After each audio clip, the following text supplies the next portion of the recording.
Dobrý deň, milé poslucháčky, poslucháči a poslucháctvo. Moje meno je Lea Vasková a práve počúvate štvrtú časť relácie z regiónu, ktorej sa rozprávam s inšpiratívnymi ľuďmi o zaujímavých projektoch, akciách, udalostiach a všetkom, čo sa v našom regióne deje. Mojimi dnešnými hostkami budú odborná manažérka komunitného centra Kotva v Uliči Anna Harkotová a pracovníčka komunitného centra Kotva v Uliči Jana Vinerová. Príjemné počúvanie. Dnes sa nachádzame v komunitnom centre v Uliči. Anička, ahoj. Ahoj, vítam vás všetkých. Povedz nám, kedy komunitné centrum vzniklo a aký je ten príbeh jeho rozrastania sa? Naše komunitné centrum vzniklo v roku 2015. Najprv vzniklo v náhradných priestoroch obecného úradu, kým sa opravila budova, v ktorej sa momentálne nachádzame. Sú to staré kasárne, ktoré sa prerobili, myslím si, že na veľmi peknú budovu, ktorú využívame na naše aktivity. Už od roku 2015. Ty si sa tu zamestnala hneď po vzniku, alebo tu fungoval možno niekto iný a ty si potom nastúpila? Ja som začala svoju činnosť v komunitnom centre ako návštevnička, klientka komunitného centra so svojimi deťmi. Potom som tu začala ako dobrovoľníčka a dá sa povedať, že som si prešla všetky pozície a momentálne som odbornou manažérkou komunitného centra. Predtým tu pracoval iný pracovný tím, že sa vystriedali tie pracovné podmienky aj ľudia, tak už sme úplne v inom zložení, ako to bolo na začiatku, ale tá myšlienka si myslím, že rozrastá sa ďalej, aj tá spolupráca ľudí je to stále lepšie a lepšie. Komunitné centrum stále funguje pod obcov Ulič, teda od svojho vzniku? Áno, stále je náš zriaďovateľ obec Ulič, ktorý je zapojený do projektu Terénna sociálna práca a komunitné centra. Spoločne s nami tu je terénny sociálny pracovník, takisto sídli v našom komunitnom centre. No a ako vyzerá tá spolupráca s obcov? Možno účastňuje sa obec alebo pracovníci obecní na vašich aktivitách, alebo je tam aspoň tá podpora od obce? V prvom rade je to tá podpora od samotnej samosprávy. A myslím si, že na tých komunitných aktivitách sa zúčastňujú všetci obyvatelia nielen našej obce, ale aj priľahlých obcí. Najviac je to, keď máme na dvore za komunitným centrom také premietanie nejakých animovaných rozprávok, kde si posedíme na dekách ako keby formou pikniku a spoločne si tam urobíme už či opekačku, alebo deti obľubujú popcorn, tak niekto sa vyhrá vonku a večer už pozeráme nejakú tú animovanú rozprávku alebo čo si naši klienti vyberú. Ako to tu vyzerá bežne? Koľko ľudí tu nájdeme, ak by sme tu zavítali uprostred týždňa? Je to stále pohyblivé. Momentálne tento týždeň sú deti naše na škole v prírode, ale v podstate kto k nám zavíta po škole, tak ten je tu vítaný a stále sa to kolíše. Není to akože záväzné, že nejaká družina, že kde sú prihlásení, tak tam musia chodiť. Je to tu dobrovoľné. 2-krát do mesiaca tu máme aj klub mamičky s deťmi, ktoré tu prídu s deťmi predškolského veku alebo ešte pred tým, ako chodia do materskej školy. Spolupracujeme aj s materskou školou, ktorá v rámci výchádzok k nám zavíta, a takisto spolupráca so základnou školou a školským klubom detí, že ak robíme nejakú aktivitu po obedných hodinách, tak vieme sa spojiť a zúžitkujeme aj spoluprácu ďalších organizácií. Vy tu vytvárate rôzne aktivity pre deti. Koľko tu je pracovníkov, koľko ľudí má na starosti tú zaujímavú činnosť? Tá činnosť nie je len záujmová, je to edukačná, preventívna a tak ďalej. Momentálne tu pracujeme 3 pracovníčky a plus 1 terénny sociálny pracovník, ktorý tu má kanceláriu.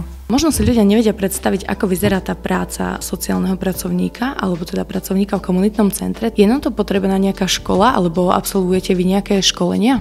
Na určité pozície v rámci toho, že sme zapojení do projektu, sme povinní mať nejakú tú školu, nie každá pozícia. Takisto sa zúčastňujeme aj školení v pravidelných bázach a intervaloch. Tak v rámci projektu je potrebné vysokoškolské vzdelanie 2. stupňa v odbore sociálna práca. Je to práca niečo, ja by som to zo svojich skúseností doterajších prirovnala niečo medzi pedagógom a niečo medzi tým, že tu poskytujeme poradenstvo. My tu musíme vedieť od nejakých advokačných nejakých činností cez vedomosti, čo sa týka nejakého vybavovania cez úradov prác, vypisovania dokumentov, čiže je to taký širokospektrálny rozmer musíme mať v rôznych odvetiach. Záleží to podľa toho, že s čím prídu k nám tí klienti. Dospelí k nám tu prídu s nejakou pomocou pri vypisovaní papiera alebo s jednoduchými digitálnymi vzdelávaním, že dnes technika ide dopredu a staršia generácia si s tým nevie rady, všetko je online aj po tej koronakríze, tak všetko sa rieši online formou, tak sme im pri tomto nápomocní.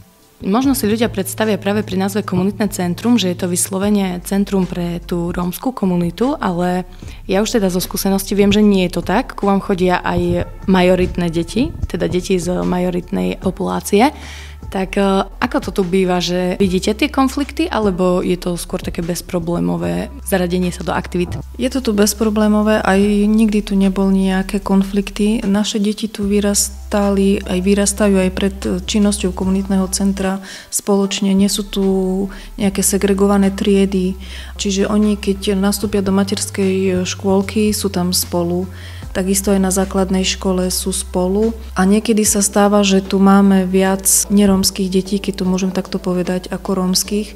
Sme otvorení pre všetkých. Zo začiatku to tak bolo, že si mysleli ľudia, že sme tu iba pre určitý druh komunity, ale nie je tomu tak. Takisto tu nie sme len pre deti. Takisto sme sa už trošku tomu vyvarovali, aby tu chodili len deti. Zvyšil sa záujem o návštevu komunitného centra aj dospelých. Je to ťažšie, lebo samozrejme majú svoje povinnosti a chodia do zamestnania. Ale napríklad teraz nás bude čakať, keďže sme ešte ako my, ako komunitné centrum, samostatne neoslavovali Deň detí, boli sme súčinní iba keď oslavovala základná škola, tak my to tu nejako chceme spojiť, nejak oslavu toho Dňa detí a záver školského roka. Dátum ešte nevieme, ale určite všetky dátumy dávame vedieť na sociálnych sieťach aj na plagátoch obce. Tak dúfam, že nám to vyjde a stretneme sa tu všetky vekové generácie. Vaši priaznivci alebo účastníci aj tých aktivít, ktoré robíte, môžu vašu činnosť poznať aj vďaka sociálnym sieťam. Máte pevne stanovený rozvrh, že napríklad pondelok robíme toto, útorok toto, stredu toto, je to takto? Áno, máme to nejak takto nastavené zo začiatku, že pondelky máme nejakú tú väčšinou preventívnu aktivitu. Závisí to aj od tých svetových dní, medzinárodných dní, držíme sa aj toho.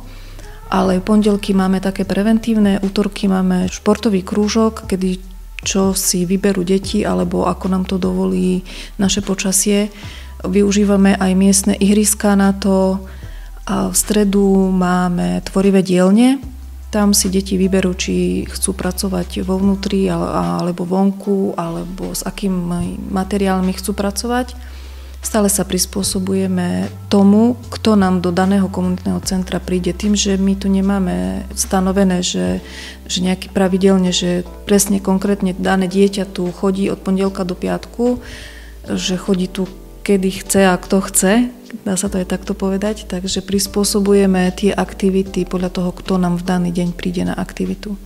Vo štvrtok máme komunitnú kuchyňu, kde si spoločne deti navaria alebo upečú, podľa toho takisto, čo chcú.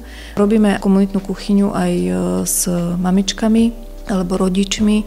Skúšali sme tu aj rómsku kuchyňu, aby sme si ukázali, navzájom predali nejaké tie skúsenosti vo varení alebo nejaké tradície, aké zvyknú mať Rómovia.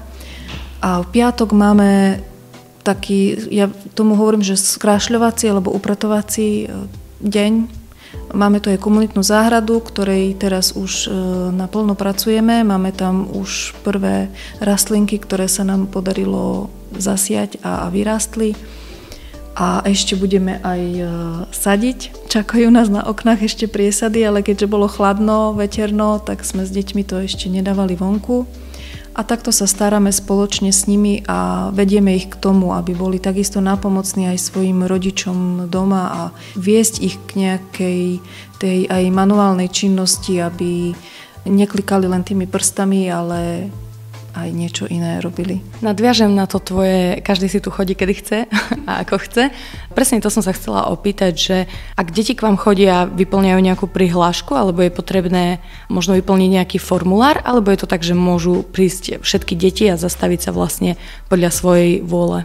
Áno, môžu prísť podľa svojej vôle, dokonca aj keď sú prázdniny, čo už je to o chvíľku, tak máme pravidelných týchto prázdninových návštevníkov, detí, ktoré chodia na prázdniny k babkám svojim a detkom, tak už o nás vedia a vznikajú tu nové kamarátstva prázdninové. Čiže žiadna prihláška, žiaden formulár, zastaviť sa môže ktokoľvek. Obec Ulič je spadovou obcov, keďže sa tu nachádza aj škola, do ktorej chodia deti z okolitých dedín.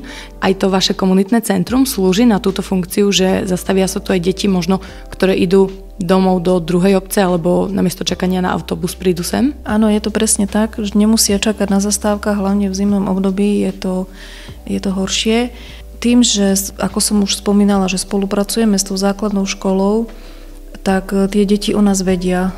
Chodíme my ku základnej škole pomôcť na nejakú aktivitu alebo sa spojíme nejaké tie, napríklad na deň detí, že by sme to nerobili duplovane, tak sa dohodneme, že škola urobí to, my niečo iné a by sme nevolali napríklad tých istých nejakých partnerov.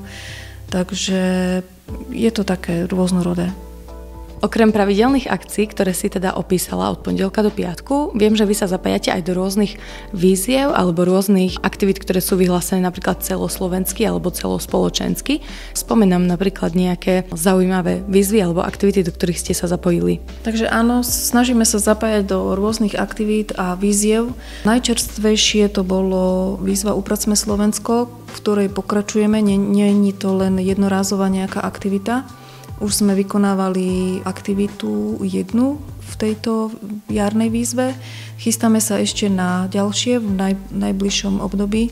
Potom to je výzva 200 tón z lesa von. Je to nejak podobne stavaná aktivita, výzva ako Upracme Slovensko. Z obidvoch sme dostali pracovné pomôcky na upratovanie a tým cieľom alebo motivom je, aby sme si nejaké to naše životné prostredie chránili a zaujímali sa o to naše okolie, aby sme netvorili nejaké zbytočné odpady a tú environmentálnu výchovu nejako tu posilniť alebo zlepšiť to naše environmentálne cítenie. Ďalej ešte taká v jeseni nás čaká Ponožkový október. Sme ako najvýchodnejší spolupracujúci organizácia na Slovensku. Tam zbierame ponožky a potom ich odovzdávame. V tomto ročníku sme ich odovzdali do zariadenia do Novej Sedlice a uvidíme, ako to pôjde tohto roku. A ďalšie výzvy sú rôzne projekty, vďaka ktorým sme získali napríklad najnovšie Krosná. Ďalej to bol projekt Zelené oázy, Ekopolis a sú to rôzne aktivity, ktoré nám pomáhajú tú našu činnosť ešte zlepšiť a získať nejaké tie vybavenie do komunitného centra. Keď hovoríte, že chodíte možno po tých projektoch, ktoré sa ukazujú aj na obci, teda napríklad keď zbierate odpadky, tak aká je reakcia tých domácich? Sú takí, že vedia sa aj pridať, alebo sú skôr takí tí rezervovanejší? Z začiatku to bolo také rezervovanejšie, ale tým, že to už robíme pravidelnejšie, tak tohto roku sa nám to veľmi páčilo a podarilo.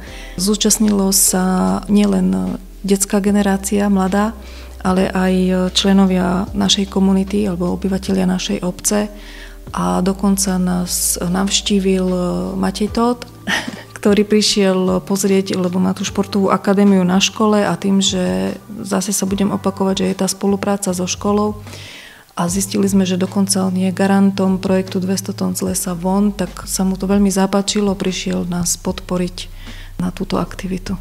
Spomínala si niekoľkokrát školu, spomínali sme domov pre seniorov v Novej Sedlici. Sú aj iné organizácie v regióne, s ktorými spolupracujete? Alebo teda sú tie organizácie, ktoré tu pôsobia, naklonené spolupráci s vami? Áno, sú naklonené. Spolupracujeme aj pri aktivite Objavte poloniny, takisto s dievčatami sa poznáme. Ďalšie organizácie, napríklad pri tom čistení nám sirupy zabezpečili nám pre naše deti limonády a pitný režim počas tohto krásneho dňa a myslím si, že sú naklonené k našej činnosti a aktivitám. Zapojili sme sa aj do výzvy Koľko lásky, takisto oni majú krásne výzvy a tým, že máme aj v uliči novo vytvorené zariadenie pre seniorov, tak aj tam sa zapájame aj ako obdarujúci, čiže ľudia tu môžu priniesť krabičky plné lásky, ktoré my potom s kontaktnou osobou odovzdávame ďalej a potom sme zaregistrovaní aj ako obec, kde potom my ako pracovníci komunitného centra zaregistrujeme, koľko máme osamelých seniorov v obci, ktorí nie sú v zariadení a aby aj tí mali pocit, že niekto stále na nich myslí, tak aj im odnesieme tie krabičky. Aká je tá práca možno medzi komunitnými centrami? Spomínala si, že chodíte na školenia. Určite tam stretávate aj kolegov možno z iných regiónov, z iných okresov. Predsa len vy ste v Uliči, tak ste najvýchodnejšie komunitné centrum a ste tu taký osamelejší možno ako niekde v Prešove alebo v Bratislave. Tak aká je tá komunikácia s kolegami možno z okresu alebo z kraja? Stretávame sa, dá sa povedať, raz mesačne na regionálnych poradách. Momentálne tá regionálna porada sme sa dozvedeli, že bude tu v Uliči, tak sa tešíme, že konečne prídu k nám a uvidia, ako sa tu máme, keďže sme najvýchodnejšie komunitné centrum na Slovensku. Najbližšie komunitné centrum je v Humennom a v Snine, s ktorým takisto spolupracujeme, je nízkoprahové centrum pre deti. Spolupráca tam je už od začiatku trvania projektu, odkedy sú aj oni. Takisto sme navštívili s našimi deťmi ich a deti z nízkoprahové centra boli cez leto aj u nás. A spolupráca s kolegami, každý si vymieňame tie naše skúsenosti, ale čo komunitné centrum, to iná komunita, to iní klienti. Tým, že my tu nemáme typické osady, tak sa potýkame s inými problémami alebo s nejakými aktivitami, činnosťami ako oni. Ale stále je to o výmene tých našich skúseností, že ako to robia oni, ako to robíme my. A tým, že máme tie porady každý mesiac stále v inom komunitnom centre, tak aj my všetci môžeme vidieť, ako to v tých centrách vyzerá, ako to tam, dá sa povedať, že chodí, aké majú vybavenie, aké majú priestory. Takže je to pekné. Tak môžeš našim poslucháčom priblížiť možno aj niekto, kto ešte nebol vôbec v Uliči, ako vyzerá vaše komunitné centrum? Naše komunitné centrum je veľká budova s modrou strechou. Je to budova vynovená, krásna, s veľkým pozemkom vzadu, lebo ako som spomínala po tých skúsenostiach po komunitných centrách, nie každé komunitné centrum má šťastie jednak na spolupracujúcu samosprávu, na spolupracujúcich kolegov, na spolupracujúcich klientov a nemá také vybavenie. Čiže myslím si, že keď niekto hovorí, že sme na konci sveta, tak to vôbec nie je tak, že aj tu na Poloninách je niečo, čo dáva si, myslím, že zmysel a nielen mladým, ale aj všetkým obyvateľom, nielen obce, ale aj priľahlých obcí. Spomínala si, že ste boli s deťmi sa pozrieť v Snine, v tom nízkoprahovom centre. Tak robíte možno aj nejaké výlety pre deti? Výlety pre deti len čo najbližšie, napríklad do susednej obce Zboj sme boli pozrieť múzeum, lebo často deti chodia na výlety s rodičmi niekde ďaleko, ale neuvedomujeme si vlastne, čo máme tu v blízkosti a nemusíme ísť ani ďaleko. Keďže nám tu nechodí toľko detí, aby sme zaplnili celý autobus, tak výlety ako také nerobíme, alebo sme zatiaľ ešte nerobili, len tie také krátke, že sa dopravíme čo najbližšie, ako napríklad do vedľajších dedín a pozrieť si, alebo do okolia našej prírody, že čo všetko tu máme, lebo zisťujeme, že sme tu, ale deti o tom nevedia, že aké poklady tu vlastne máme. Vy spolupracujete nielen s deťmi, ale teda aj s ich rodičmi, alebo teda s tou staršou generáciou. Tak vieš porovnať, ktorá z tých generácií je náročnejšia? Neviem povedať, kedy ako. Asi. Ale nie. Myslím si, že my tu máme, ja to stále opakujem, veľmi dobrú komunitu. Možno tí starší, keď majú zaužívané nejaké tie svoje pravidlá, ale nie je tu niekto, že je ťažší alebo čo. Všetci sú skvelí. Na stenách tu máte veľmi krásne obrazy z remeselných činností, čo mi vnúklo nápad na otázku. Chodia k vám možno nejakí remeselníci alebo takí tí kreatívni ľudia z regiónu alebo aj z ďaleka, ktorí prezentujú tú svoju činnosť pre deti? Áno, aj tento mesiac máme naplánovaný môžem vás aj ostatných pozvať, príďte sa pozrieť 23. a 24. Budú sa tu konať v komunitnom centre 2 workshopy. Prvý deň to bude workshop občianskeho združenia Košiar, kde deti si budú môcť vyrobiť svoju vlastnú keramiku. Veríme, že potom sa nám to podarí aj v spolupráci s pánom Lechanom zariadiť tak, aby nám ich vypálil a detičky si to odnesú domov. Ale vravím, že detičky, ale nemusia to byť len deti. Samozrejme je to aj pre dospelých. Na ten workshop sa môže prísť ktokoľvek. Uvidíme, ako sa nám to podarí kapacitne, lebo samozrejme nebude sa dať všetkým vyhovieť, ale tak verím, že čo najviac. Ten druhý workshop budeme vyrábať bylinkové mastičky. Myslím si, že to je občianske združenie Michalinky, to robí veľmi pekne. Spolupracujeme aj s jedným, aj s druhým občianským združením. Vieme o sebe a tešíme sa na to, že sa nám takáto spolupráca podarila a veríme, že na tieto 2 workshopy príde nám nielen mladá generácia, ale aj ich rodičia a starí rodičia. Nedávno sme mali úspešný projekt, kde sme získali krosná a tam sme sa stretli v komunitnom centre, myslím si, že všetky generácie, kde tá staršia generácia prišla zo zvedovosti pozrieť, ako tie krosná vyzerajú, ako sa na tom dá robiť a čo všetko my mladí dokážeme. A takto sme si vymenili skúsenosti, že tá staršia generácia nám povedala niečo z minulosti a ukázala, ako sa na tom pracuje. Spomínali sme to, že deti tu chodia vlastne na aktivity, ktoré robíte denne a sú rôzne, ale mňa by zaujímalo, či tu chodia deti napríklad robiť si aj domáce úlohy, ktoré možno doma nestíhajú, alebo nie je tam prostredie na to, alebo možno sa im to tu robí lepšie, lebo tu majú spolužiakov, je to vlastne taká družina. Áno, presne je to tak. Samozrejme je to zase na dobrovoľnej báze. Ak to dieťa nechce si tu urobiť domácu, tak samozrejme ho nebudeme nútiť, ale zo skúseností deti si tu veľmi radi urobia domáce úlohy, lebo jednak my sa mu povenujeme osobitne alebo jednotlivo každému dieťaťu a pomôžeme im vyriešiť tú domácu. Tak ako si spomínala, že nie každé dieťa má na to doma podmienky, alebo že rodičia nestíhajú, alebo chodia do práce, tu už dôvodov je veľa, ale to nevadí. Sme tu pre nich, máme tu aj k dispozícii interaktívnu tabuľu, kde si to učivo môžu aj hravou formou zopakovať, čo sa im páči, lebo práca s technikou je pre naše deti samozrejmá a vítaná. Okrem detí sme spomínali, že tu chodia aj tí starší.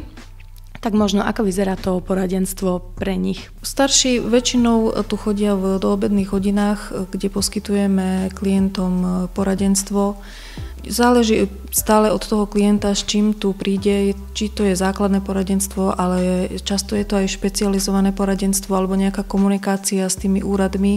Ako som spomínala, že dnešná doba je digitálna a onlineová, tak tie tlačivá, ktoré sú často dostupné online, tá staršia generácia má s nimi problém nejak vyplniť. A niekedy to je len o kopírovaní nejakých dokumentov alebo preposlaní, alebo vysvetlení, ako to funguje, alebo vyrozumení daného nejakého dokumentu alebo potvrdenia.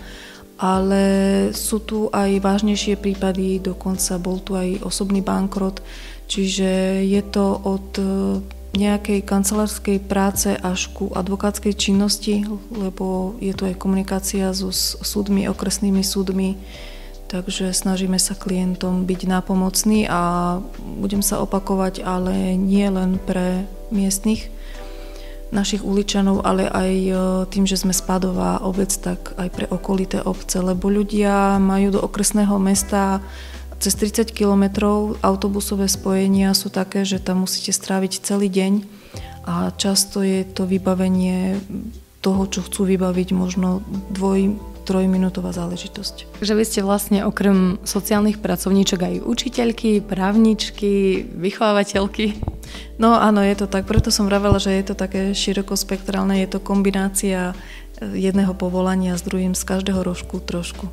Ale týmto je zaujímavé. Čo ťa na tvojom povolaní baví najviac? Mňa baví najviac práca s deťmi. Ja som predtým pôsobila na miestnej základnej škole, ale necítila som sa ako 100% pedagóg a tu sa to tak prelína jedno s druhým, kde aj naďalej tie deti učím, ale už to nie je za známku, už ich nehodnotím známkami, ale toto je asi najviac, čo ma baví. Tá rôznorodosť, tí ľudia mi prirastli k srdcu a mám to tu rada. By si naši posluchači nemysleli, že je to teda len o hre a zábave. Určite je za vašou prácou aj kancelárska činnosť, ktorá je určite dlhodobá a náročná, ako to už poznáme v našom štáte. Máte aj vy nejaký možno kontrolný orgán alebo niekoho, kto na vás dozerá? Ste pod správou obce, ale je tam ešte nejaká organizácia alebo je tam ešte nejaký medzistupienok, ktorý na vás dozerá, že či robíte to, čo máte robiť? Áno, ako som spomínala, že našim zriaďovateľom je obec Ulič, ale sme pod národným projektom, ktorý je spolufinancovaný Európskou úniou pod záštitou Ministerstva práce, sociálnych vecí a rodiny. A myslím si, že v dnešnej dobe asi každý má nejakú tú papierovú robotu. Takisto aj my vedieme si evidenciu aktivít, evidenciu klientov, komu aké poradenstvo a kedy poskytujeme. A ten kontrolný orgán je taký, že každé komunitné centrum má svojho regionálneho koordinátora, ktorý nás každý mesiac navštevuje. Potom máme tie spoločné porady, ako to bolo spomínané. A to sú ako keby vysunuté ruky tej Bratislavy, čiže kontrolujú nás takto prostredníctvom týchto koordinátorov, ktorí nás usmerňujú a s nimi sa môžeme kedykoľvek poradiť, ak nám niečo nie je jasné alebo nevieme čo a ako urobiť. To už berieme ako samozrejmosť, že tá práca nie je len o nejakých tých aktivitách, ale aj o vykazovaní tých aktivít a našej činnosti. Už sme si za tie roky nejak na to zvykli. Anička, ďakujem ti veľmi pekne, že si nás uviedla do tejto problematiky a do fungovania vášho komunitného centra. Ďakujem aj ja krásne za rozhovor a všetkých vás pozývame na ten náš Deň detí a tie workshopy a o dátumoch môžete sa dozvedieť, kedy budú na sociálnych sieťach.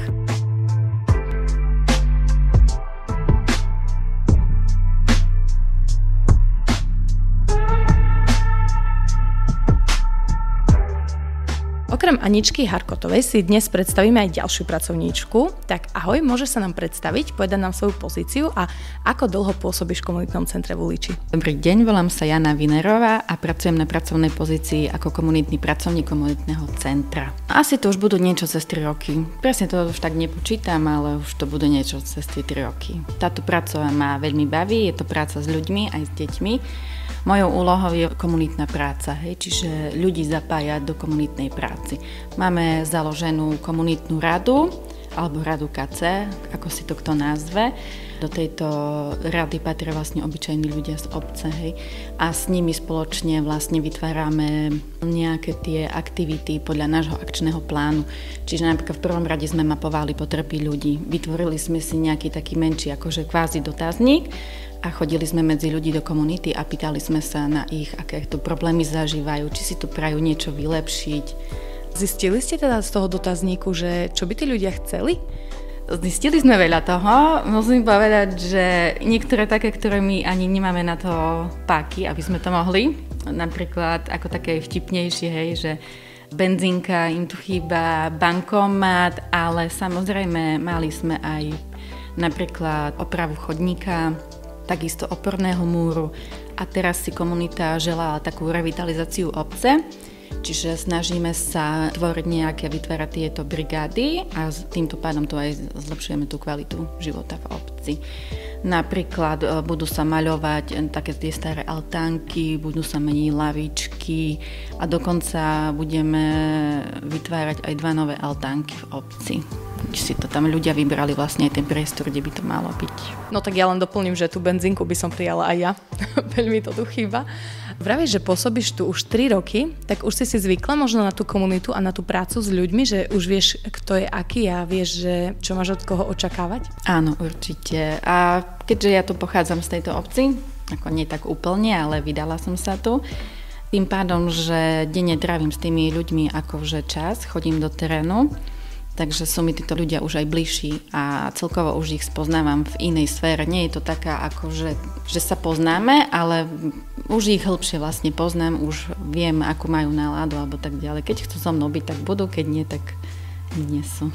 Veľa ľudí možno, keď pracuje takto s komunitou, ale teda my pod slovom komunita ja nemyslím iba rómsku komunitu, pretože ako už Anička nám hovorila, tak vy tu máte vlastne, netriedite to, chodia k vám všetky deti, tak je to také, že tá komunita ti prirastie k srdcu a máš ich ako tú druhú rodinu, alebo si držíš stále taký odstup, že nie je veľmi sa naviazať emocionálne? Neberiem ich ako za rodinu, skôr takých kolegov, hej, lebo my už tu pracujeme dlhšie, hej, kolegyne ešte dlhšie, ale samozrejme máme ten taký, by som povedala, bližší vzťah. Nie je to úplne, že úplne blízky, ale je to také priateľstvo, áno. Také kolegiálne, hej. Čiže my už fungujeme na báze, že si voláme, píšeme, ideme, stretneme sa.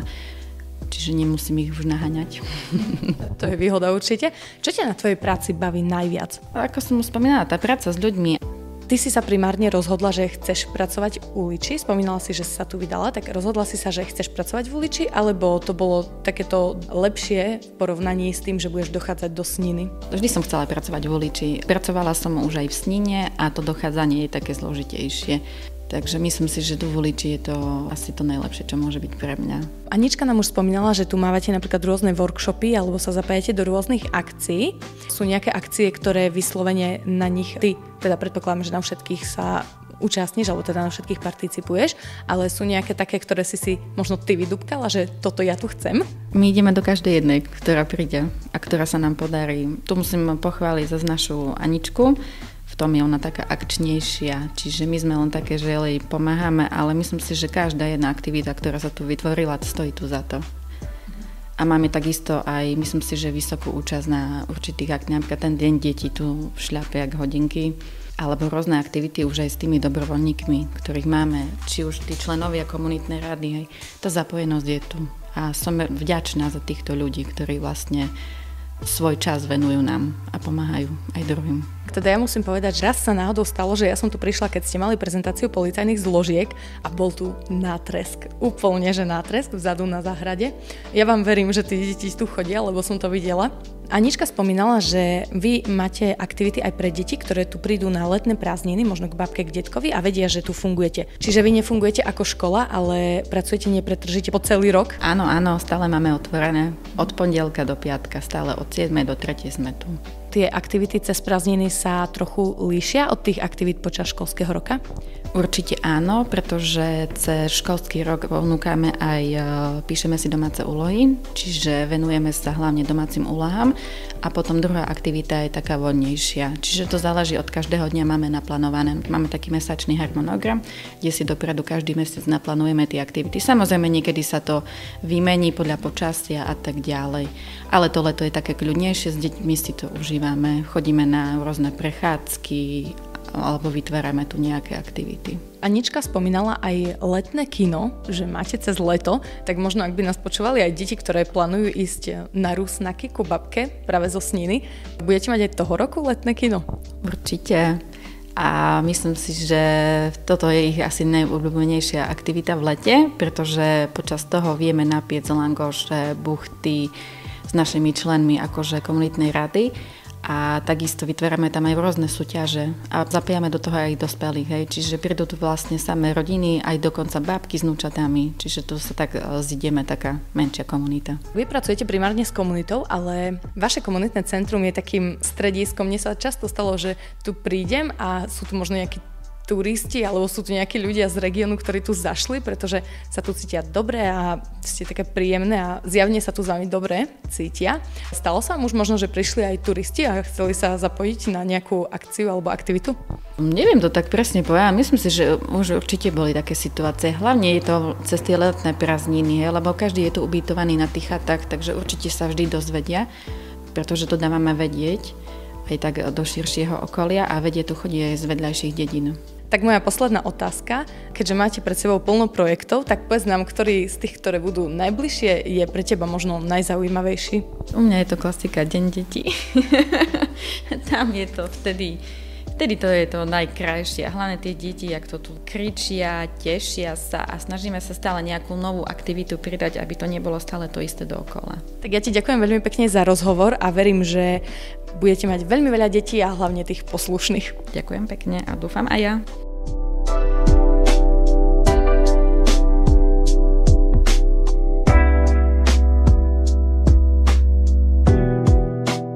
Počúvali ste reláciu z regiónu s Leou Vaskovou. Dnes sme v nej privítali hostky Annu Harkotovú a Janu Winerovú, ktoré nám porozprávali viac o prevádzke a fungovaní komunitného centra Kotva, ktoré sa nachádza v obci Ulič. Ja verím, že dnešná časť sa vám páčila a znovu sa budeme počuť čoskoro pri ďalšej zaujímavej téme. Lúči sa s vami Lea Vasková a prajem vám pekný deň.